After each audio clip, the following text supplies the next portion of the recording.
ನಮಸ್ತೆ ಸ್ನೇಹಿತರೆ, ಇವತ್ತು ನಾವು ದ್ವಿತೀಯ BA ಇಂಗ್ಲೀಷ್ನ ಪರೀಕ್ಷಾ ತಯಾರಿಯನ್ನು ಮಾಡಿಕೊಳ್ಳುವ ಮೊದಲಿಗೆ ನಾವು ಪ್ರತಿಯೊಂದು ಪದ್ಯದ ಸಾರಾಂಶವನ್ನು ಕನ್ನಡದಲ್ಲಿ ತಿಳ್ಕೊಂಡು ನಂತರ ಇಂಗ್ಲೀಷ್ ಸಮ್ಮರಿಯನ್ನು ಕೂಡ ತಿಳ್ಕೊಳ್ಳುವ. ಅದಾದ ಮೇಲೆ ಕೊನೆಯದಾಗಿ ಜೊತೆಯಾಗಿ ಅದೆಲ್ಲವನ್ನು ಕೂಡ ಒಂದೇ ವಿಡಿಯೋದಲ್ಲಿ ನಾನು ನಿಮಗೆ ಹಾಕ್ತೇನೆ. ಆ ರೀತಿಯಾಗಿ ಓದ್ಕೊಂಡ್ರೆ ನಿಮಗೆ ಎಲ್ಲ ಕೂಡ ಒಂದೇ ವಿಡಿಯೋದಲ್ಲಿ ಸಿಗ್ತದೆ. ಮೊದಲಿಗೆ ನಾವು ಒಂದೊಂದು ಕವಿತೆಯನ್ನು ಮೊದಲಿಗೆ ಕಲಿತಾ ಹೋಗುವ. ಈಗಾಗಲೇ ನಾನು ನಿಮಗೆ ತಿಳಿಸಿದ್ದೆ, ನೀವು ಅದನ್ನು ಓದ್ಕೊಂಡಿದ್ದೀರಾ, ಕೆಲವರು ಬರ್ಕೊಂಡಿದ್ದೀರಾ, ಇನ್ನು ಕೆಲವರು ಟೆಕ್ಸ್ಟ್ ಬುಕ್ಕಲ್ಲೇ ಓದ್ಕೊಳ್ತೀರಿ ಅಂತ ಹೇಳಿದ್ದೀರಾ. ಟೆಕ್ಸ್ಟ್ ಬುಕ್ಕಲ್ಲೇ ಓದ್ಕೊಳ್ಳಿ. ಟೆಕ್ಸ್ಟ್ ಬುಕ್ ಇದ್ದವರು, ಇನ್ನು ಒಂದು ವೇಳೆ ನಿಮ್ಮಲ್ಲಿ ಟೆಕ್ಸ್ಟ್ ಬುಕ್ ಇಲ್ಲ ಅಂತಾದರೆ ನೀವು ಏನು ಮಾಡಬೇಕು, ಪಾಯಿಂಟ್ಸ್ ಬುಕ್ಕನ್ನು ಮಾಡಿಕೊಂಡು ಪಾಯಿಂಟ್ಸ್ ಬುಕ್ಕಲ್ಲಿ ಬರ್ಕೊಳ್ಬೇಕು. ಹಳೆಯ ಪ್ರಶ್ನೆ ಪತ್ರಿಕೆಯನ್ನು ಒಮ್ಮೆ ನೋಡಿಕೊಳ್ಳೋ. 2023ರ ಹಳೆಯ ಪ್ರಶ್ನೆ ಪತ್ರಿಕೆ ಮೊದಲಿಗೆ ಬರುವಂಥದ್ದು ಅವರು ಅನೋಟೇಟ್ ಬರಲಿಕ್ಕೆ ಕೊಡ್ತಾರೆ. ಇದು ಪ್ರಥಮ ವರ್ಷದವರಿಗೂ ಮತ್ತು ದ್ವಿತೀಯ ವರ್ಷದವರಿಗೂ ಹಾಗೇ ಇರುವಂಥದ್ದು. ಅನೋಟೇಟ್ ಬರೀರಿ ಅಂತ ಹೇಳಿದರೆ ಒಂದು ರೀತಿಯ ಟಿಪ್ಪಣಿ ಬರೆಯುವಂಥದ್ದು, ಒಂದು ರೀತಿಯ ಸಂದರ್ಭ ಸ್ವಾರಸ್ಯ ಅಂತ ಹೇಳ್ತೇವಲ್ಲ, ಅದೇ ರೀತಿಯಲ್ಲಿ ಒಂದು ಟಿಪ್ಪಣಿಯನ್ನು ಬರೆಯುವಂಥದ್ದು. ಅವರು 2 ಸಾಲುಗಳನ್ನು ಕೊಡ್ತಾರೆ. ಆ ಸಾಲುಗಳನ್ನು ನಾವು ನೋಡಿಕೊಂಡು ಇದು ಯಾವ ಪದ್ಯದಿಂದ ಬಂದಿದೆ ಅಥವಾ ಡ್ರಾಮಾದಿಂದ ಬಂದಿದೆ ಅಂತ ನಮಗೆ ಗೊತ್ತಾಗಬೇಕು. ಇಲ್ಲಿ ಡ್ರಾಮಾ ಅಂತ ಬಂದಾಗ ಒಂದೇ ಒಂದು ಡ್ರಾಮಾ ಇರುವಂಥದ್ದು, ಅದು Julius Caesar drama. Julius Caesar ಡ್ರಾಮಾವನ್ನು ನೀವು 100ಕ್ಕೆ 100% 100% ಕಲಿಯಲೇಬೇಕು. ಯಾಕಂದರೆ ಅದರಿಂದ ಪ್ರಶ್ನೆಗಳು 100ಕ್ಕೆ 100% ಕೊಡ್ತಾರೆ. ಅದರಿಂದ ಕೊಡುವಂತಹ ಪ್ರಶ್ನೆಯನ್ನು ನಾವು ಓದ್ಕೊಳ್ಳುವಂಥದ್ದು ತುಂಬಾ ಒಳ್ಳೆಯದು. ಗೊತ್ತಿಲ್ಲದ ಕೆಲವೊಂದು ಗ್ರಾಮರ್ಗಳನ್ನು ಓದ್ಕೊಳ್ಳೋದಕ್ಕಿಂತ ಅಥವಾ ಗ್ರಾಮರ್ಗಳನ್ನು ಓದ್ಕೊಂಡು ಅದರಲ್ಲಿ ಕನ್ಫ್ಯೂಸ್ ಆಗೋದಕ್ಕಿಂತ ಬಂದೇ ಬರುವಂತಹ ಪ್ರಶ್ನೆಗಳು ಅಂತ ಇರ್ತದೆ, ಅಥವಾ ಯಾವ ಪಾಠದಿಂದ ಪ್ರಶ್ನೆಗಳನ್ನು ಕೊಡ್ತಾರೆ ಅಂತ ನಮಗೆ ಗೊತ್ತಿರುವಾಗ ನಾವು ಆ ಪ್ರಶ್ನೆಯ ಸಮ್ಮರಿಯನ್ನು ಸರಿಯಾಗಿ ಕಲಿತುಕೊಂಡ್ರೆ ನಮಗೆ ಇಂಗ್ಲೀಷ್ನಲ್ಲಿ ಆರಾಮದಲ್ಲಿ ಪಾಸಾಗ್ಬೋದು, ಒಳ್ಳೆಯ ಅಂಕಗಳು ಕೂಡ ಸಿಗ್ತದೆ. ಇಂಗ್ಲೀಷ್ನಲ್ಲಿ ಪಾಸ್ ಅಂಕಗಳಿಗೆ ತಕ್ಕ ಎಷ್ಟು ಓದ್ಕೊಳ್ಬೇಕು ಅಂತ ತುಂಬ ಜನ ಕೇಳಿದರೆ, ಎಷ್ಟು ಓದ್ಕೊಳ್ಬೇಕು ಅಂತ ಹೇಳಿದರೆ, ಒಂದು ಡ್ರಾಮಾ ನೀವು 100ಕ್ಕೆ 100% ಡ್ರಾಮಾವನ್ನು ಸರಿಯಾಗಿ ಅದರ ಸಮ್ಮರಿಯನ್ನು ಕಲಿತುಕೊಳ್ಳಿ. ಡ್ರಾಮಾದಿಂದ 2-3 ಪ್ರಶ್ನೆಗಳು ಇರ್ತದೆ. ಅನೋಟೇಟ್ ಟಿಪ್ಪಣಿ ಬರೀಲಿಕ್ಕೆ ಅದರಿಂದ ಕೊಡ್ತಾರೆ. ಯಾವುದೇ ಪ್ರಶ್ನೆಯನ್ನು ಕೊಡಲಿ ಅವರು, ನಾವು ಅದಕ್ಕೆ ನಾವು ಕಲಿತಿರುವಂತಹ ಸಮ್ಮರಿಯನ್ನು ಬರಿತಾ ಹೋಗುವಂಥದ್ದು. ನಾನು ಪೊಯಟ್ರಿಯ ಎಲ್ಲ ಪದ್ಯದ ಸಾರಾಂಶವನ್ನು ಸರಿಯಾಗಿ ಕಲಿತುಕೊಂಡಿದ್ದೇನೆ. ಹಾಗೆ ಡ್ರಾಮಾ ಕೂಡ ಹಾಗೆ ಸರಿಯಾಗಿ ಕಲಿತಿರುವಂಥ ಸಮ್ಮರಿ. ಇನ್ನು ಪಾಠದಿಂದ 2-3 ಪಾಠಗಳನ್ನಷ್ಟೇ ನಾನು ನೋಡಿಕೊಂಡಿರುವಂಥದ್ದು. ಇನ್ನು ಗ್ರಾಮರಲ್ಲಿ ಕೆಲವು ಗ್ರಾಮರ್, ಈಗ ಒಂದು ಪ್ಯಾಸೇಜ್ ಕೊಡ್ತಾರೆ, ಅದಕ್ಕೆ ಉತ್ತರವನ್ನು ಬರೆಯುವಂಥದ್ದು. ಆ ಒಂದು ಇದನ್ನು ನಾವು ಕಲಿಬೇಕಂತ ಇಲ್ಲ, ಆದರೆ ಯಾವ ರೀತಿ ಬರ್ತದೆ ಅಂತ ನೋಡಿಕೊಂಡ್ರೆ ಸಾಕದು. ಅದಾದ ಮೇಲೆ ಅದರಲ್ಲಿ ಕೆಲವೊಂದು, ಈಗ ದ್ವಿತೀಯ BA ವಿದ್ಯಾರ್ಥಿಗಳಿಗೆ ಪ್ರಬಂಧ ಬರೀಲಿಕ್ಕೆ ಕೊಡ್ತಾರೆ, ಎಸ್ಸೆ ರೈಟಿಂಗ್. ಅದು ಕಂಪಲ್ಸರಿಯಾಗಿ ಕೊಡುವಂಥ ಒಂದು ಪ್ರಶ್ನೆ. ಅದರಲ್ಲಿ 3 ಪ್ರಶ್ನೆಯನ್ನು ಅವರು ಕೊಡ್ತಾರೆ, 3 ಟಾಪಿಕನ್ನು ಕೊಡ್ತಾರೆ. ಯಾವುದಾದ್ರೂ ಒಂದು ಟಾಪಿಕನ್ನು ನಮಗೆ ಬರೀಲಿಕ್ಕೆ ಇರ್ತದೆ. ಅದರಿಂದ ಅದನ್ನು ಒಂದು ಸರಿಯಾಗಿ ಬಾಯ್ಪಾಠ ಮಾಡಿ ಕಲಿಯುವಂಥದ್ದು. ಯಾವುದಾದ್ರೂ ಒಂದು ಜನರಲ್ ಟಾಪಿಕನ್ನು ಇಟ್ಕೊಂಡು ಬಾಯ್ಪಾಠ ಮಾಡಿ ಕಲಿತುಕೊಳ್ಳುವಂಥದ್ದು. ಈಗ ಉದಾಹರಣೆಗೆ ಎಲೆಕ್ಟ್ರಾನಿಕ್ ವೆಹಿಕಲ್ಸ್ ಅಥವಾ ಎಲೆಕ್ಟ್ರಾನಿಕ್ ಐಟಮ್ನ ಬಗ್ಗೆ ಓದ್ಕೊಳ್ಳುವಂಥದ್ದು ಒಂದು. ಮತ್ತೊಂದು ಮೀಡಿಯಾ, ಇಂಟರ್ನೆಟ್ ಎಲ್ಲ ಬರ್ತದಲ್ಲ, ಎಲ್ಲ ಮೀಡಿಯಾಗಳು, TV, ಇಂಟರ್ನೆಟ್, ಯಾವುದೆಲ್ಲ ನಮಗೆ ಬಹುಮಾಧ್ಯಮಗಳು, ಆ ಮಾಧ್ಯಮಗಳ ಬಗ್ಗೆ ತಿಳ್ಕೊಳ್ಳುವಂಥದ್ದು. ಮೀಡಿಯಾದ ಬಗ್ಗೆ ಒಂದು ಕಲಿಬೇಕು. ಯಾಕಂದರೆ ಜನರಲ್ ಆಗಿ ಕೇಳುವಂತಹ ಪ್ರಶ್ನೆಗಳಾದ್ರಿಂದ ಅವುಗಳನ್ನಷ್ಟು ಓದ್ಕೊಂಡ್ರೆ ಸಾಕು. ಇನ್ನು ಇದರಲ್ಲಿ ಅವರು ಏನು ಮಾಡ್ತಾರೆ, ಪದ್ಯದಿಂದ ಮತ್ತು ಡ್ರಾಮಾದಿಂದ ಪ್ರಶ್ನೆಗಳನ್ನು ಕೊಡುವುದರಿಂದ, ಹಾಗೆ 4 ಟಿಪ್ಪಣಿಗೆ ನಾವು ಉತ್ತರವನ್ನು ಬರೀಲಿಕ್ಕಿದೆ. ನೀವೇನು ಮಾಡಿ, 2 ಪದ್ಯದಿಂದ ಆರಿಸಿಕೊಳ್ಳಿ, 2 ನಾಟಕದಿಂದ ಆರಿಸಿಕೊಳ್ಳಿ, ಅಥವಾ ಎಲ್ಲವೂ ಕೂಡ ನೀವು ಪದ್ಯದಿಂದಲೇ ಕೂಡ ಆರಿಸಿಕೊಳ್ಬೋದು. ಯಾಕಂದರೆ ನಾವು ಎಲ್ಲ ಪದ್ಯದ ಸಾರಾಂಶವನ್ನು ಸರಿಯಾಗಿ ಕಲಿತ ನಂತರ ನಮಗೆ ಎಲ್ಲ ಪದ್ಯದ ಸಾರಾಂಶವನ್ನು ಬರಿತಾ ಹೋಗಲಿಕ್ಕೆ ಏನೂ ಕೂಡ ತೊಂದರೆ ಆಗೋದಿಲ್ಲ. ಇಲ್ಲಿ 5 ಅಂಕಕ್ಕೆ ಪ್ರಶ್ನೆಗಳು ಬರುವಂಥದ್ದು. 5 ಅಂಕಕ್ಕಾದರೆ ನಾವು 1-1.5 ಪುಟದಷ್ಟು ಉತ್ತರವನ್ನು ಬರೆಯಿರಿ. ಇನ್ನು ವಿಭಾಗ B ಯಲ್ಲಿ ನಾವು ನೋಡುವುದಾದರೆ, ವಿಭಾಗ B ಯಲ್ಲಿ ಕೂಡ ಪದ್ಯ ಮತ್ತು ಡ್ರಾಮಾದಿಂದಲೇ ಪ್ರಶ್ನೆಗಳು ಬರುವಂಥದ್ದು. 100ಕ್ಕೆ 100% ಇಲ್ಲಿ ಡ್ರಾಮಾ, ಒಂದು ಡ್ರಾಮಾದ ಒಂದು ಪ್ರಶ್ನೆ, 2ರಿಂದ 3 ಪ್ರಶ್ನೆಗಳಿರ್ತದೆ, ಮತ್ತೆ 2 ಪದ್ಯದ ಭಾಗ ಇರ್ತದೆ. ನಾವು ಎಲ್ಲ ಪದ್ಯ ಸಮ್ಮರಿಯನ್ನು ಕಲಿತುಕೊಂಡ್ರೆ ಅನೋಟೇಟ್ ಮತ್ತು ಪ್ರಶ್ನೋತ್ತರಗಳನ್ನು ಬರಲಿಕ್ಕೆ ಏನೂ ಕಷ್ಟ ಆಗೋದಿಲ್ಲ. ಇದಾದ ನಂತರ ಸೆಕ್ಷನ್ B ಯಲ್ಲಿ ನೀವು ನೋಡಿ, ಇದರಲ್ಲಿ ಪಾಠದ 2 ಪಾಠದಿಂದ ಯಾವುದಾದ್ರೂ ಒಂದು ಪಾಠವನ್ನು ಬರೀಲಿಕ್ಕೆ ಕೇಳ್ತಾರೆ. ನೋಡಿ, 2 ಪಾಠ ಇದೆ, ಅದರಲ್ಲಿ ಒಂದು ಪಾಠವನ್ನು ನೀವು ಬರಿಬೇಕು. ಇಲ್ಲಿ ಅವರು ಆನ್ ಗೋಯಿಂಗ್ ಜರ್ನಿ ಅಂತ ಕೇಳಿದ್ದಾರೆ. 2ನೇದು on the knocking at the gate in the Macbeth ಅನ್ನು ಕೇಳಿದ್ದಾರೆ. ಅದಾದ ಮೇಲೆ 13ನೇ ಒಂದು ಪ್ರಶ್ನೆಯಲ್ಲಿ ಅವರು ವಾಕಿಂಗ್ ಟೂರ್ ಮತ್ತು getting up on cold morning ಅಂತ ಕೇಳಿದ್ದಾರೆ. ಇದು ಕೂಡ ಪಾಠದಿಂದ 2 ಪ್ರಶ್ನೆಗೆ ಉತ್ತರವನ್ನು ಬರೀಲಿಕ್ಕೆ ಇದೆ ನಮಗೆ, ಅದನ್ನು ಬರೆದ್ರೆ ಆಯಿತು. ಆಮೇಲೆ ಇದು ಏನು ಬರೀಲಿಕ್ಕೆ, ಪ್ರಬಂಧ ಬರೀಲಿಕ್ಕೆ ಇರುವಂಥದ್ದು, ಎಸ್ಸೆ ಯಾವುದಾದ್ರೂ ಒಂದು 3 ಕೊಟ್ಟಿದ್ದಾರೆ, ಅದರಲ್ಲಿ ಒಂದೊಂದು ಬರೀಲಿಕ್ಕೆ ಇರುವಂಥದ್ದು. ಇದು ಜನರಲ್ ಆಗಿ ನೋಡಿ, ಎಲೆಕ್ಟ್ರಾನಿಕ್ ಮೀಡಿಯಾ, ಎಲೆಕ್ಟ್ರಾನಿಕ್ ವೆಹಿಕಲ್, ಆಮೇಲೆ ಡಿಜಿಟಲ್ ಕರೆನ್ಸಿ ಅಂತ ಕೊಟ್ಟಿದ್ದಾರೆ. ನೀವು ಎಲೆಕ್ಟ್ರಾನಿಕ್ ಐಟಮ್ ಅಂತ ಓದ್ಕೊಂಡ್ರೆ ಅವರು ಮೀಡಿಯಾ ಕೊಟ್ಟರು ಬರೀಬೋದು, ಎಲೆಕ್ಟ್ರಾನಿಕ್ ವೆಹಿಕಲ್ ಕೊಟ್ಟರು ಬರೀಬೋದು, ಎಲೆಕ್ಟ್ರಾನಿಕ್ ಐಟಮ್ ಕೂಡ ಕೊಟ್ಟರು ಬರೀಬೋದು. ಅದರಿಂದ ಎಲೆಕ್ಟ್ರಾನಿಕ್ ಐಟಮ್ಸನ್ನು ಓದ್ಕೊಳ್ಳಿ, ಸರಿಯಾಗಿ ಬಾಯ್ಪಾಠ ಮಾಡ್ಕೊಳ್ಳಿ. ಅಷ್ಟೇ ಅಲ್ಲದೆ ಒಂದು ಮೀಡಿಯಾ, ಯಾವುದಾದ್ರೂ ಒಂದು ಮೀಡಿಯಾದ ಬಗ್ಗೆ ಕೂಡ ಓದ್ಕೊಳ್ಳಿ. ಅದರಲ್ಲಿ 3ರಲ್ಲಿ ಯಾವುದಾದ್ರೂ ಒಂದನ್ನು ನಮಗೆ ಬರೀಲಿಕ್ಕೆ ಇರುವಂಥದ್ದು. ಇನ್ನು ಇಲ್ಲಿ ನಾವು ನೋಡಿದರೆ ಅವರೇನು ಹೇಳ್ತಾರೆ, ಒಂದು ಸುಟಿಯೇಬಲ್ ಟೈಟಲನ್ನು ಕೊಡಬೇಕು, ಅದನ್ನು ಓದ್ಕೊಳ್ಳಿ. ಅದರಲ್ಲಿ ತುಂಬ ರಿಪೀಟಾಗಿ ಬಂದಿರುವಂಥ ವರ್ಡನ್ನು ಅದನ್ನು ಹೆಡ್ಡಿಂಗ್ ಆಗಿ ತಗೊಳ್ಳಿ. ಇಲ್ಲಿ ನಾನು ದ ಕಂಟ್ರಿ ಅಂತ ತೆಕ್ಕೊಂಡಿರುವಂಥದ್ದು, ಅದೇ ರೀತಿ ನೀವು ಕೂಡ ತಗೊಳ್ಳಿ. ಆಮೇಲೆ ಅದರಲ್ಲಿ ಅವರು 2 ಪ್ರಶ್ನೆಯನ್ನು ಕೇಳ್ತಾರೆ, ಅದರಲ್ಲಿ ಗ್ರಾಮರ್ ಬರಲಿಕ್ಕೆ ಇರುವಂಥದ್ದು. ಮತ್ತಿಂದು ಕೂಡ ಪ್ಯಾಸೇಜ್ ಕೊಟ್ಟಿರ್ತಾರೆ, 3 ಪ್ರಶ್ನೆ, ಅದಕ್ಕೆ ಉತ್ತರವನ್ನು ಬರೀಬೇಕು. ಆಮೇಲೆ ಅಪ್ರಾಪ್ರಿಯೇಟ್ ಪ್ರಿಪೊಸಿಷನನ್ನು ಬರೀಲಿಕ್ಕೆ, ಅಂದರೆ ಎಟ್, ಈಗ ಗಂಟೆ ಎಲ್ಲ ಕೇಳಿದರೆ ನಾವು ಎಟ್ 10 o'clock ಅಂತ ಹೇಳಬೇಕು. ನೋಡಿ 10 o'clock ಅಂತ ಬಂದರೆ ಎಟ್ 10 o'clock ಅಂತ ಬರೆಯುವಂಥದ್ದು, ಈ ರೀತಿಯಾಗಿ ಸೇರಿಸುವಂಥದ್ದು. ಈಸ್, ದ, ಎಟ್ ಅದನ್ನೆಲ್ಲ ಸೇರಿಸುವಂಥದ್ದು, ಪ್ರಿಪೊಸಿಷನನ್ನು ಸೇರಿಸುವಂಥದ್ದು. ಆಮೇಲೆ ವರ್ಬ್ ಮಾಡಲಿಕ್ಕಿರುವಂಥದ್ದು. ಇದೆಲ್ಲ ಕೂಡ ನನಗೆ ಒಂದು ಸ್ವಲ್ಪ ಗ್ರಾಮರ್ ಭಾಗ ನನಗೆ ಕಷ್ಟ ಇರೋದ್ರಿಂದ ನಾನು ಅದನ್ನೆಲ್ಲ ಓದ್ಕೊಳ್ಳಿಲ್ಲ. ಕೆಲವು ಗೊತ್ತಿರುವಂಥದ್ದನ್ನು ಬರ್ಕೊಳ್ಳುವಂಥದ್ದಷ್ಟೇ. ಆಪ್ಷನ್ ಇದೆ ನಮಗೆ, ಇದು ಅಥವಾ ಇದು ಬರೀಲಿಕ್ಕಿರುವಂಥದ್ದು, ಯಾವುದಾದ್ರೂ ಒಂದನ್ನು ಆಯ್ಕೆ ಮಾಡಿಕೊಳ್ಳಿ. ಇಂಗ್ಲೀಷ್ ಈಸಿ ಇರುವವರು ಆ ಗ್ರಾಮರ್ಗಳನ್ನೆಲ್ಲ ನೋಡಿಕೊಳ್ಳಿ. ಇನ್ನು ಇಂಗ್ಲೀಷ್ ತುಂಬಾ ಕಷ್ಟ ಅಂತ ನಿಮಗೆ ಇದ್ದರೆ ಅಂಥವರು ಈ ಗ್ರಾಮರ್ಗೆ ಬಗ್ಗೆ ಹೆಚ್ಚು ಚಿಂತೆಯನ್ನು ಮಾಡಬೇಡಿ.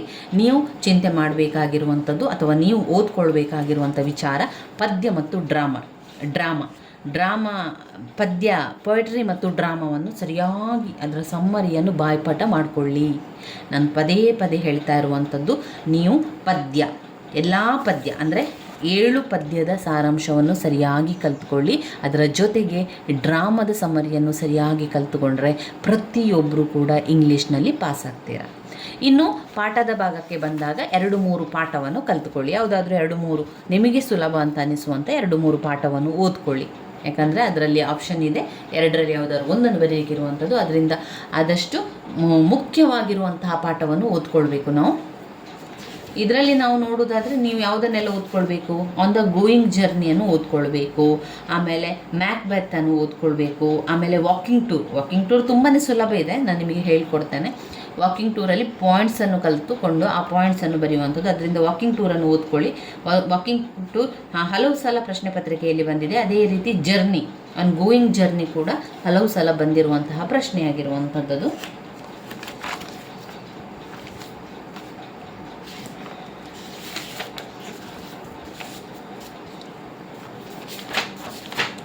ಇಲ್ಲಿ ವಿಲಿಯಂ ಶೇಕ್ಸ್ಪಿಯರ್ ಬರೆದಿರುವಂತಹ ಒಂದು ಪದ್ಯ, ಪೊಲೋನಿಯಸ್ ಅಡ್ವೈಸ್ ಟು ಹಿಸ್ ಸನ್.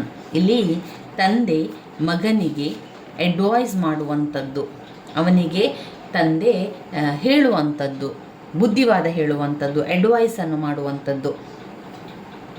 ಯಾವ ರೀತಿ ಅಡ್ವೈಸನ್ನು ಮಾಡ್ತಾನೆ ಅನ್ನುವಂಥದ್ದನ್ನೆಲ್ಲ ನಾವು ಪಾಯಿಂಟ್ಸ್ ರೀತಿಯಲ್ಲಿ ಓದ್ಕೊಂಡ್ರೆ ನಮಗೆ ಅದು ತುಂಬಾ ಸುಲಭ ಅಂತ ಅನ್ನಿಸ್ತದೆ ಮತ್ತು ಬೇಗ ಅರ್ಥ ಆಗಲಿಕ್ಕೆ ಸಹಾಯ ಆಗ್ತದೆ. ಯಾರು ಈ Polonius advice to his son ಅಂತ. ಪೊಲೋನಿಯಸ್ ಅವನು ತನ್ನ ಮಗನಿಗೆ ಅಡ್ವೈಸನ್ನು ಮಾಡುವಂಥದ್ದು, ಟು ಹಿಸ್ ಸನ್. ಪೊಲೋನಿಯಸ್ಸಿಗೆ 2 ಮಕ್ಕಳು, ಲರೇಟಸ್ ಮತ್ತು ಒಫೇಲಿಯಾ ಎನ್ನುವಂಥ 2 ಮಕ್ಕಳು. ಲರೇಟ್ಸ್ ಅಂದರೆ ಮಗ, ಒಫೇಲಿಯಾ ಅಂದರೆ ಮಗಳು. ಲರೇಟ್ಸ್ ಮಗ ಅವನು ಸಾರ್ಬೋರ್ನ್ ಯೂನಿವರ್ಸಿಟಿ ಪ್ಯಾರಿಸಲ್ಲಿ ಕಲಿತಾ ಇರ್ತಾನೆ. ಸಾರ್ಬೋರ್ನ್ ಯೂನಿವರ್ಸಿಟಿಯಲ್ಲಿ ಕಲಿತಾ ಇರುವಂತಹ ಹುಡುಗ. ಇಲ್ಲಿ ಪೊಲೋನಿಯಸ್ ತಂದೆ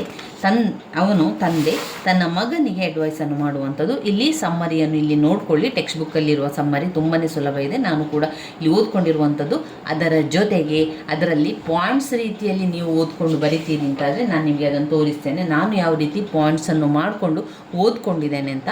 ಆ ಪಾಯಿಂಟ್ಸನ್ನು ನಿಮಗೂ ಕೂಡ ಅದು ಸುಲಭ ಅಂತ ಅನಿಸಿದರೆ ಪಾಯಿಂಟ್ಸ್ ರೀತಿಯಲ್ಲಿ ಓದ್ಕೊಂಡು ಆ ಪಾಯಿಂಟ್ಸ್ಗಳನ್ನು ಬರೆದು ಆ ಪಾಯಿಂಟ್ಸ್ಗಳನ್ನು ನಾವು ವಿವರಿಸ್ತಾ ಹೋಗಬೇಕು. ಪುಟ ಸಂಖ್ಯೆ 4ರಲ್ಲಿ ನೋಡಿ, ಪುಟ ಸಂಖ್ಯೆ 4ರಲ್ಲಿ ಪೊಲೋನಿಯಸ್ ಅಡ್ವೈಸ್ ಹಿಸ್ ಸನ್ ಅದರ ಸಮ್ಮರಿ ಇದೆ. ತುಂಬಾ ಅರ್ಥಪೂರ್ಣವಾಗಿರುವಂಥ ಒಂದು ಸಮ್ಮರಿಯನ್ನು ನಾವಿಲ್ಲಿ ಕಾಣ್ಬೋದು. ಏನು ಕತೆ ಇದು? ಪೊಲೋನಿಯಸ್ ಅಡ್ವೈಸ್ ಸನ್ನಲ್ಲಿ ವಿಚಾರ ಏನಿದೆ ಅಂತ ಹೇಳಿದರೆ, ಹ್ಯಾಮ್ಲೆಟ್ ತೀರಿದ ಮೇಲೆ ಯಾರಿಗೆ ಪಟ್ಟ ಮಾಡುವ ಬಗ್ಗೆ this poem full of worldly advice is given to son. ಶಿಪ್ನ ಸೈಡಲ್ಲಿ ಇರ್ತಾರೆ. ಈಗ ಒಂದು ಶಿಪ್ಪಲ್ಲಿ ಹೋಗ್ತಾ ಇದ್ದಾರೆ. ಯಾರು? ಪೊಲೋನಿಯಸ್ ಮತ್ತು ಅವನ ಮಗ ಲರೇಟ್ಸ್ ಶಿಪ್ಪಲ್ಲಿ ಹೋಗ್ತಾ ಇರ್ತಾರೆ. ಅಲ್ಲಿ ಅವರ ಒಂದು ಫ್ಯಾಮಿಲಿಯಲ್ಲಿ ಹ್ಯಾಮ್ಲೆಟ್ ಎನ್ನುವಂಥವು ತೀರಿ ಹೋಗಿರ್ತಾರೆ. ಅದರ ನಂತರ ಯಾರಿಗೆ ಪಟ್ಟವನ್ನು ಕಟ್ಟುವಂಥದ್ದು ಅಂತ ವಿಚಾರ ಮಾತನಾಡ್ತಾ ಇರ್ತಾರೆ. ಅವರೆಲ್ಲರೂ ಕೂಡ ಶಿಪ್ಪಲ್ಲಿ ಹೋಗ್ತಾ ಇರುವಂಥ ಸಂದರ್ಭದಲ್ಲಿ ಎಲ್ಲರೂ ಕೂಡ ಜೊತೆಯಾಗಿ ಮಾತನಾಡ್ತಾ ಇರ್ತಾರೆ. ಇಂತಹ ಸಂದರ್ಭದಲ್ಲಿ ಒಂದು ಕಡೆಯಲ್ಲಿ ಶಿಪ್ಪಿನ ಸೈಡ್ನಲ್ಲಿರುವಂತಹ ತಂದೆ ಮತ್ತು ಮಗ ಪೊಲೋನಿಯಸ್ ಮತ್ತು ಲರೇಟ್ಸ್ ಅಲ್ಲಿ ಜೊತೆಗೆ ಇರ್ತಾರೆ. ಇಲ್ಲಿ ಪೊಲೋನಿಯಸ್ ಲರೇಟ್ಸನ್ನು ನೋಡ್ಕೊಡ್ತಾ ಇರ್ತಾನೆ. ಲರೇಟ್ಸ್ ಎಲ್ಲರ ಜೊತೆ ಮಾತನಾಡ್ತಾ ಇರ್ತಾನೆ. ನಂತರ ಪೊಲೋನಿಯಸ್ ಕರೀತಾನೆ ಲರೇಟ್ ಹತ್ರ, ಕರೆದು ಹೇಳ್ತಾನೆ ಮಗನ ಹತ್ರ, ನೋಡು ಲರೇಟ್ಸ್, ನೋಡು ಮಗನೇ, ಯಾರ ಜೊತೆಗೂ ನೀನು ಮಾತನಾಡಬೇಕಾದ್ರೆ ಸಡನ್ನಾಗಿ ತಕ್ಷಣವೇ ಹೋಗಿ ಏನನ್ನೂ ಹೇಳಬೇಡ. ಅಂದರೆ ಅವರ ತಕ್ಷಣವಾಗಿ ಎದ್ದು ಹೋಗಿ ಅವರ ಹತ್ರ ಹೇಳುವಂಥದ್ದು, ಆ ರೀತಿ ಮಾಡಬೇಡ. ಸಡನ್ನಾಗಿ ಏನೂ ಕೂಡ ಯಾರ ಜೊತೆಯಲ್ಲೂ ಕೂಡ ಹೋಗಿ ಹೇಳಬೇಡ. ನೀನು ಮಾತನಾಡಬೇಕಾದ್ರೆ ಯೋಚನೆಯನ್ನು ಮಾಡಿ ಮಾತನಾಡಬೇಕು. ನಾವೀಗ ಮಾತನಾಡ್ತಾ ಇದ್ದೇವೆ ಅಂತಾದರೆ ನಾವು ಸ್ವಲ್ಪ ಯೋಚಿಸಿ ಮಾತನಾಡಬೇಕು. ಒಬ್ಬರ ನಂಬಿಕೆಯನ್ನು ಗಳಿಸಬೇಕು. ನಿನ್ನಲ್ಲಿ ಅವರಿಗೆ ನಂಬಿಕೆ ಇರಬೇಕು. ನೀನು ಅವರಲ್ಲಿ ಹೇಳ್ತಾ ಇದೆಯಾ ವಿಚಾರವನ್ನು, ಅಥವಾ ಅವರು ನಿನ್ನಲ್ಲಿ ವಿಚಾರಗಳನ್ನು ಹೇಳ್ತಾ ಇದ್ದಾರೆ ಅಂತಾದರೆ ಅವರಿಗೆ ನಿನ್ನ ಮೇಲೆ ನಂಬಿಕೆ ಇರಬೇಕು. ಹಾಗೆ ನೀನು ಹೇಳುವಂಥ ವ್ಯಕ್ತಿಯ ಮೇಲೆ ನಿನಗೆ ನಂಬಿಕೆ ಇರಬೇಕು. ನಂಬಿಕೆ ಇದ್ದರೆ ಮಾತ್ರ ಮಾತನಾಡಬೇಕು. ಆ ನಂಬಿಕೆಯನ್ನು ಗಳಿಸುವಂತಹ ಪ್ರಯತ್ನ ನೀನು ಮಾಡಬೇಕು. ಒಳ್ಳೆಯ ಗೆಳೆತನವನ್ನು ಮಾಡಬೇಕು. ಮುಖ್ಯವಾಗಿ ನಾವು ಒಳ್ಳೆಯ ಗೆಳೆತನವನ್ನು ಮಾಡಬೇಕು. ನಮ್ಮ ಸುತ್ತಮುತ್ತಲಿನ ಗೆಳೆಯರು ತುಂಬ ಚೆನ್ನಾಗಿ ಒಳ್ಳೆಯ ಗುಣಗಳಿಂದ ಕೂಡಿದರೆ ನಾವು ಕೂಡ ಅಷ್ಟೇ ಒಳ್ಳೆಯವರಾಗಿರ್ತೇವೆ. ಯಾವಾಗ ನಮ್ಮ ಸುತ್ತಮುತ್ತಲಿನವರು ಅಥವಾ ನಮ್ಮ ಗೆಳೆಯರು ಕೆಟ್ಟವರಾಗಿರ್ತಾರೋ, ಮೋಸ, ವಂಚನೆ, ದರೋಡೆ ಆ ರೀತಿಯ ಗುಣ ಸ್ವಭಾವವನ್ನು ಹೊಂದಿರುತ್ತಾರೋ ಅಂತಹ ಸ್ವಭಾವ ಕೂಡ ನಮಗೆ ಬರ್ತದೆ. ಆದ್ದರಿಂದ ನಾವು ಗೆಳೆತನವನ್ನು ಮಾಡಬೇಕಾದ್ರೆ ಯೋಚನೆಯನ್ನು ಮಾಡಿ ಗೆಳೆತನವನ್ನು ಮಾಡಬೇಕು. ಒಂದು ವೇಳೆ ನೀನು ಗೆಳೆತನವನ್ನು ಮಾಡಿದ ಮೇಲೆ ಅವರನ್ನು ಆ ಒಂದು ಗೆಳೆತನ ಮಾಡಿದ ನಂತರ ಆ ಗೆಳೆತನವನ್ನು ಸದಾ ಕಾಪಾಡಬೇಕು. ಒಬ್ಬನನ್ನು ನೀನು ಗೆಳೆಯ ಅಂತ ಸ್ವೀಕರಿಸಿದೀಯಾ, ಗೆಳೆಯ ಅಂತ ಸ್ವೀಕರಿಸಿದ ಮೇಲೆ ಆ ಗೆಳೆತನವನ್ನು ನೀನು ಸದಾ ಕಾಪಾಡಬೇಕು. ಎಲ್ಲರ ಮಾತನ್ನು ಕೇಳಬೇಕು. ಈಗ ನೀನು 10 ಜನರ ಜೊತೆಗಿದ್ದೀಯ ಅಂತ ಇಟ್ಕೊಳ್ಳುವ. ಆ 10 ಜನಗೆ ಜೊತೆಗಿರುವಂತಹ ನೀನು ಮೊದಲಿಗೆ ಆ 10 ಜನರು ಹೇಳುವಂತಹ ಮಾತನ್ನೆಲ್ಲ ಕೇಳಿಸ್ಕೊಳ್ಬೇಕು. ನೀನು ಅವರ ನಡುವೆ ಎಡೆಯಲ್ಲಿ ಮಾತನಾಡಬಾರ್ದು. ಅಂದರೆ ಅವರು ಮಾತನಾಡುವಂತಹ ಸಂದರ್ಭದಲ್ಲಿ ಮಧ್ಯದಲ್ಲಿ ಬಾಯಿ ಹಾಕಬಾರ್ದು. ನಿನ್ನ ತೀರ್ಪನ್ನು ನೀನು ಕೊಡಬೇಡ ಅಂತ ಹೇಳುವಂಥದ್ದಲ್ಲ, ಅಥವಾ ನಿನ್ನ ಅನಿಸಿಕೆಯನ್ನು ನೀನು ಹೇಳು. ಯಾವಾಗ? ಎಲ್ಲರೂ ಮಾತನಾಡಿದ ನಂತರ ಕೊನೆಯಲ್ಲಿ ನಿನ್ನ ತೀರ್ಪನ್ನು ಕೊಡು. ನಿನ್ನ ತೀರ್ಪನ್ನು ಮೊದಲೇ ಒಬ್ಬರಿಗೆ ಹೇಳಿ ಬಿಡಬೇಡ. ನಿನ್ನ ತೀರ್ಪು ನಿನ್ನಲ್ಲೇ ಇರಲಿ. ಅವರೆಲ್ಲರ ಮಾತಾದ ನಂತರ ಕೊನೆಯ ಕ್ಷಣದಲ್ಲಿ ಇರುವಂತಹ ಸಮಯದಲ್ಲಿ ನಿನ್ನ ಅನಿಸಿಕೆಯನ್ನು ಹೇಳಿಬಿಡು, ನಿನ್ನ ತೀರ್ಪನ್ನು ಹೇಳಿಬಿಡು. ಆಮೇಲೆ ನಿನ್ನ ಜೀವನದಲ್ಲಿ ನೀನು ಒಳ್ಳೆಯ ಬಟ್ಟೆಗಳನ್ನು ತೆಗೆದುಕೋ. ಹರ್ಕಲ್ ಬಟ್ಟೆಯನ್ನು ಹಾಕಬೇಡ. ನಿನ್ನ ಸ್ಥಾನಮಾನಕ್ಕೆ ಅದುವೇ ಒಂದು ಅಗೌರವಾಗಿರ್ತದೆ. ನಿನ್ನ ಸ್ಥಾನಕ್ಕೆ ಒಂದು ಗೌರವ ಸಿಗಬೇಕು ಅಂದರೆ ನೀನು ಉತ್ತಮ ಡ್ರೆಸ್ಸನ್ನು ಮಾಡಬೇಕು. ನೀನು ಮನೆಯಲ್ಲಿದೆಯಾ ಅಥವಾ ಕೆಲಸಕ್ಕೆ ಹೋಗ್ತಾ ಇರುವಂಥ ಸಂದರ್ಭ ಅಂತ ಅಲ್ಲ, ಎಲ್ಲ ಸಮಯದಲ್ಲಿಯೂ ಕೂಡ ನೀನು ಮನೆಯಲ್ಲಿದೆಯಾ, ನೀನು ಫ್ರೀ ಆಗಿದೆಯಾ ಅಂತಾದರೂ ಕೂಡ ಒಳ್ಳೆಯ ಡ್ರೆಸ್ಸನ್ನು ಮಾಡಿ ಕೂತ್ಕೊಳ್ಬೇಕು. ಒಳ್ಳೆಯ ಡ್ರೆಸ್ಸನ್ನು ಹಾಕಬೇಕು. ಆಗ ಒಳ್ಳೆಯ ಜನರು ನಿನ್ನನ್ನು ನಂಬುವಂಥದ್ದು, ಹಾಗೆ ನಿನ್ನ ಮೇಲೆ ಒಳ್ಳೆಯ ಒಂದು ಅಭಿಪ್ರಾಯ ಬರ್ತದೆ. ಒಳ್ಳೆಯ ಬಟ್ಟೆಗಳನ್ನು ತೆಗೆದುಕೋ. ಯಾಕಂದರೆ ಫ್ರಾನ್ಸ್ನಲ್ಲಿ ಒಳ್ಳೆಯ ಬಟ್ಟೆಯನ್ನು ಹಾಕಿದರೆ ಅವರಿಗೆ ಒಳ್ಳೆಯ ಬೆಲೆ ಇದೆ. ಒಳ್ಳೆಯ ಬಟ್ಟೆಗಳನ್ನು ಹಾಕಿದವರಿಗೆ ಒಳ್ಳೆಯ ಸ್ಥಾನಮಾನ ಸಿಗ್ತದೆ ಎನ್ನುವಂಥದ್ದು ಪೊಲೋನಿಯಸ್ನವರ ಅಭಿಪ್ರಾಯ. ಪೊಲೋನಿಯಸ್ ಹೇಳುವಂಥದ್ದು ಮಗನಿಗೆ ಹೇಳ್ತಾನೆ, ನೋಡು ಈ ರೀತಿಯಾಗಿರಬೇಕು, ನೀನು ಈ ರೀತಿಯಾಗಿರಬೇಕು ಅಂತ ಅವನು ಬುದ್ಧಿವಾದವನ್ನು ಹೇಳುವಂಥದ್ದು. ಫ್ರಾನ್ಸಲ್ಲಿ ಒಳ್ಳೆಯ ಬಟ್ಟೆಯನ್ನು ಹಾಕಿದರೆ ಒಳ್ಳೆಯಲ್ಲಿ ಬೆಲೆ ಇರ್ತದೆ. ನಿನ್ನ ಫ್ರೆಂಡ್ಸ್ನ ಒಳಗಡೆ ಹಣದ ವಿಚಾರವನ್ನು ತರಬೇಡ. ಒಂದು ಗೆಳೆಯರು ಅಂತ ಅಂದ ಮೇಲೆ ಅವರ ನಡುವೆ ನೀವು ಸಂತೋಷವನ್ನು ಹಂಚಿಕೊಳ್ಬೇಕು, ನಿಮ್ಮ ವಿಷಯಗಳನ್ನು ಹಂಚಿಕೊಳ್ಬೇಕು. ಆದರೆ ಹಣದ ವಿಚಾರವನ್ನು ನಿಮ್ಮ ಫ್ರೆಂಡ್ಸ್ ನಡುವೆ ತರಬೇಡ. ಫ್ರೆಂಡ್ಸ್ನ ಜೊತೆಯಲ್ಲಿ ಹಣ ಕೇಳುವಂಥದ್ದು, ಅವರ ಹಣವನ್ನು ಪಡೆದುಕೊಳ್ಳುವಂಥ ಒಂದು ಸಾಲ ಪಡೆದುಕೊಳ್ಳುವಂಥದ್ದನ್ನು ಫ್ರೆಂಡ್ಸಿನ ಒಳಗಡೆ ಮಾಡಬಾರ್ದು ಅಂತ ತಂದೆ ಹೇಳ್ತಾನೆ. ತಂದೆ advice to son, don't bring money matter between friendship. ಒಂದು ಫ್ರೆಂಡ್ಶಿಪ್ ಅಂದಾದ ಮೇಲೆ ಅದರ ನಡುವೆ ಮನಿ ಮ್ಯಾಟರನ್ನು ತಗೊಂಡು ಬರಬೇಡ. ಅದು ನಮ್ಮ ಫ್ರೆಂಡ್ಶಿಪ್ಪನ್ನು ಹಾಳು ಮಾಡ್ತದೆ.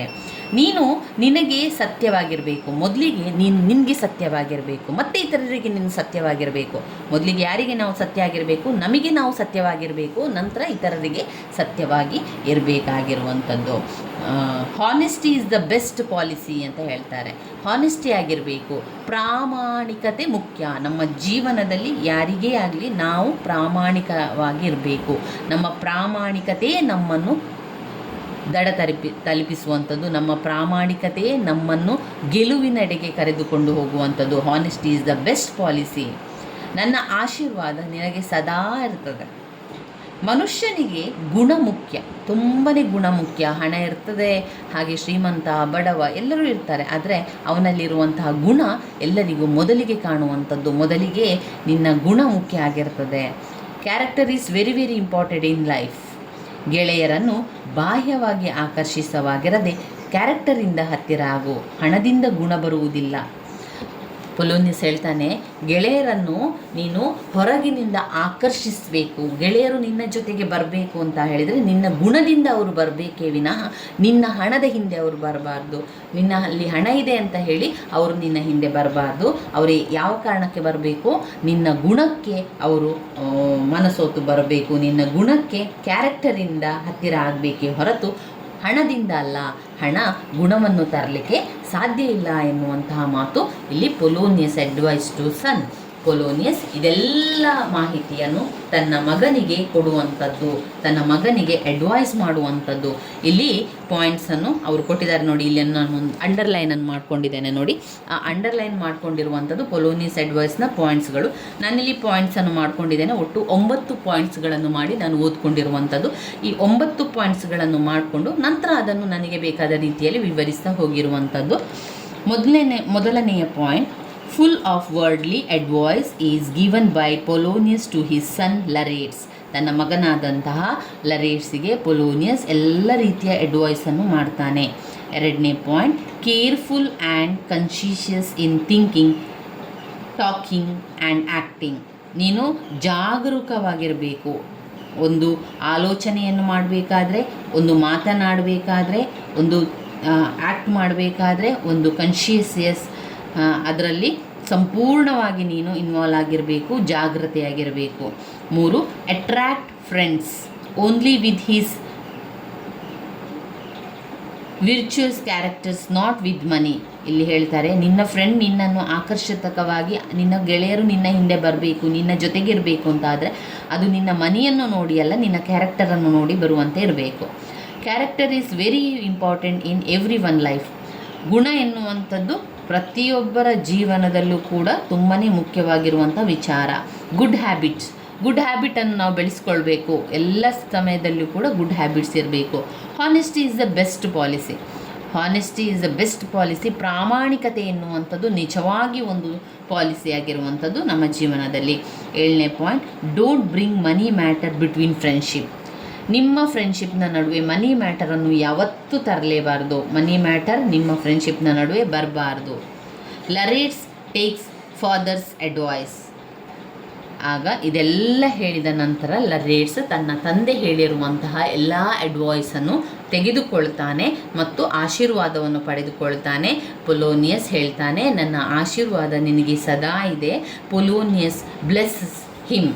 ನನ್ನ ಆಶೀರ್ವಾದ ನಿನಗೆ ಸದಾ ಇದೆ ಅಂತ ಹೇಳುವಂಥದ್ದು ಈ ಒಂದು ಪದ್ಯದಲ್ಲಿ ಕಾಣ್ಬೋದಾಗಿದೆ. ಈ ಪಾಯಿಂಟ್ಸನ್ನು ನೋಡ್ಕೊಳ್ಳಿ. ನಾನಿಲ್ಲಿ ಈ ರೀತಿಯಾಗಿ 9 ಪಾಯಿಂಟ್ಸ್ಗಳನ್ನು ಮಾಡಿ ಓದ್ಕೊಂಡಿರುವಂಥದ್ದು. ನೀವು ಪಾಯಿಂಟ್ಸ್ ಅದೇ ರೀತಿ ಪಾಯಿಂಟ್ಸ್ ಅಂತಾದರೆ ನೀವು ಅದನ್ನು ನೋಡ್ಕೊಳ್ಬೋದು. ಇಲ್ಲ ಅಂತಾದರೆ ಇಲ್ಲಿ ನೋಡಿ, ಟೆಕ್ಸ್ಟ್ ಬುಕ್ಕಲ್ಲಿ ಬೇರೆ ಬೇರೆ ಪಾಯಿಂಟ್ಸ್ಗಳಿದೆ. ಇದನ್ನೇ ನಾನಿಲ್ಲಿ ತಗೊಂಡು ಬರ್ಕೊಂಡಿರುವಂಥದ್ದು. ಟೆಕ್ಸ್ಟ್ ಬುಕ್ ಇರುವವರು ಟೆಕ್ಸ್ಟ್ ಬುಕ್ಕಲ್ಲಿ ಓದ್ಕೊಳ್ಳಿ. ನೀವು ಟೆಕ್ಸ್ಟ್ ಬುಕ್ ಇಲ್ಲ ಅಂತಾದರೆ ಪಾಯಿಂಟ್ಸ್ ಬುಕ್ ಅಂತ ಮಾಡಿಕೊಂಡು ಅದರಲ್ಲಿ ಈ ಪಾಯಿಂಟ್ಸನ್ನು ಬರ್ಕೊಳ್ಳಿ. ಇಲ್ಲೇ ಇದೆ ನೋಡಿ, careful and conscious in thinking, talking, acting. On the whole Polonius advice son to attract friends only with this character, not with money. ಆಮೇಲೆ ಅದೆಲ್ಲ ಬರ್ಕೊಳ್ಳಿ points. Character is very very important every one life. ಆಮೇಲೆ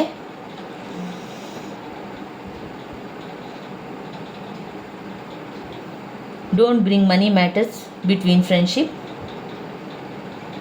Policy one must maintain throughout his life. such as man will win the heart of the everyone. Finally, Polonius bids farewell to his son and blesses him. Lares takes leave along with his father's advice. ಅನಂತರ ಲರೇಟ್ಸ್ ಏನು ಮಾಡ್ತಾನೆ, ತನ್ನ ತಂದೆಯ ಒಂದು ಅಡ್ವೈಸನ್ನು ಎಲ್ಲ ತೆಕ್ಕೊಂಡು ಅವನು ತಂದೆಯ ಆಶೀರ್ವಾದವನ್ನು ಪಡೆದುಕೊಂಡು ತಂದೆಯ ಹೇಳಿದ ಮಾತನ್ನೆಲ್ಲ ಅರ್ಥ ಮಾಡ್ಕೊಳ್ತಾನೆ. ತಂದೆ ಹೇಳಿದ ರೀತಿಯಲ್ಲಿ ಅವನು ಕೇಳ್ತಾನೆ. ಇದು ಒಂದು ಅದ್ಭುತವಾದ ಪದ್ಯ ಆಗಿದೆ. Polonius advice to his son. ಯಾರು ಬರೆದಿದ್ದಾರೆ? ವಿಲಿಯಂ ಶೇಕ್ಸ್ಪಿಯರ್ ಅವರು ಬರೆದಿರುವಂತಹ ಪದ್ಯ. ಮುಂದಿನ ಪದ್ಯ ಟು ಸೆಲಿಯಾ. ಬೆನ್ ಜಾನ್ಸನ್ ಅವರ ಸೆಲಿಯಾ ಪದ್ಯವನ್ನು ನೋಡಿಕೊಳ್ಳುವ.